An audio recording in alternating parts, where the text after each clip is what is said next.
Good evening, everyone, and thank you very much for being here for Sentebale, a charity that myself and Prince Seeiso created all the way back in 2006 to honour our mother's legacy in supporting those affected by HIV and AIDS. Before I begin, I must say that I can only imagine what you may have heard or perhaps read over the past few weeks. So, I want you to hear the truth from me, as much as I can share, not as a prince or a duke, but as Harry, the same person that many of you have watched grow up over the last 35 years, but now with a clearer perspective.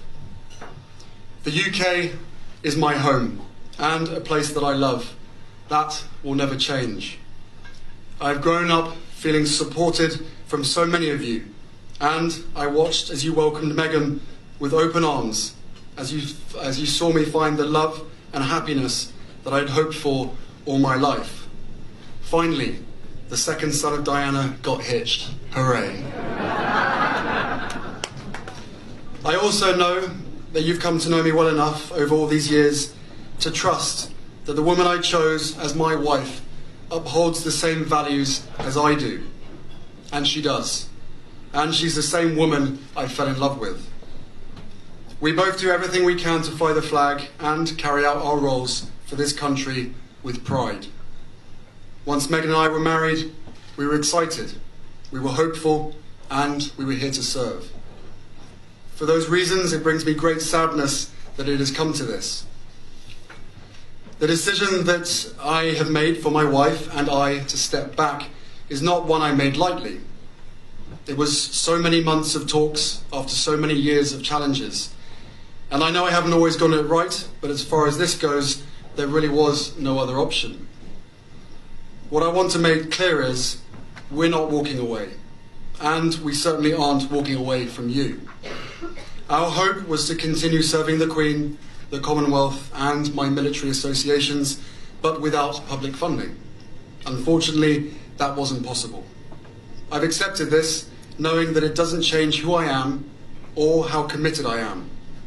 But I hope that helps you understand what it had come to, that I would step my family back from all I have ever known, to take a step forward into what I hope can be a more peaceful life. I was born into this life, and it is a great honour to serve my country and the Queen.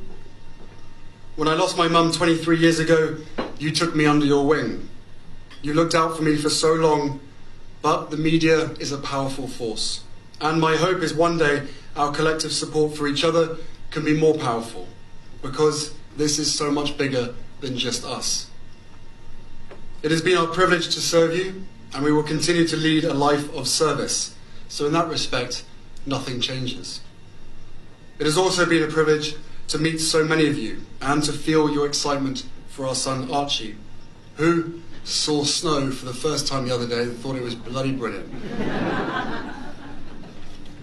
I will always have the utmost respect for my grandmother, my Commander-in-Chief, and I am incredibly grateful to her and the rest of my family for the support they have shown Meghan and I over the last few months. I will continue to be the same man who holds his country dear and dedicates his life to supporting the causes, charities and military communities that are so important to me. Together, you have given me an education about living. And this role has taught me more about what is right and just than I could ever have imagined. We are taking a leap of faith, so thank you for giving me the courage to take this next step.